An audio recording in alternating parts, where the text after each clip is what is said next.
Okay, Alhamdulillah barang customer dah sampai 4 kotak. Ni dah keluarkan satu. Ini ialah TLSS Tactician Carbon Insole. Okay.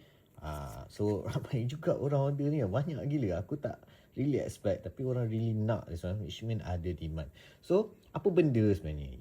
Ini ialah insole lah. Which korang letak dekat dalam kasut korang. Tak kisah kasut bola, kasut running, kasut jalan, kasut berenang. Dia ada carbon fiber punya carbon fiber punya plate lah dekat sini kan. And memang real carbon fiber, bukan carbon fiber celup ke apa ataupun plastik dia letak apa grafik. Carbon fiber memang real punya carbon fiber. So nak bagi korang a bit of push ataupun snapback effect, aku tak nak tekan sendiri sebab dia dah tulis kat sini. Korang bacalah kat situ lah kan.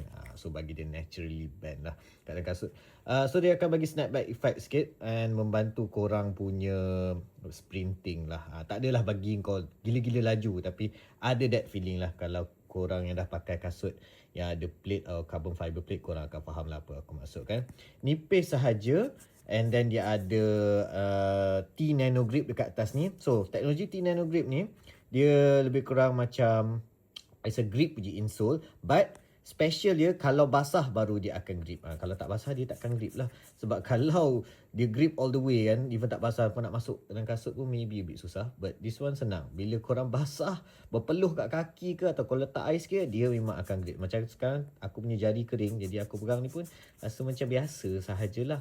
And then dekat heel dia ada Poron punya cushioning. So dia lembut. Saya nampak dia buat cut out kat sini. Dia tak ada carbon fiber kat sini sebab kalau kau nak pijak atas ni with the carbon fiber tu keras sikit lah. So dia dah tahu, dia letak kat bahagian heel ni, lembut lah dekat sini.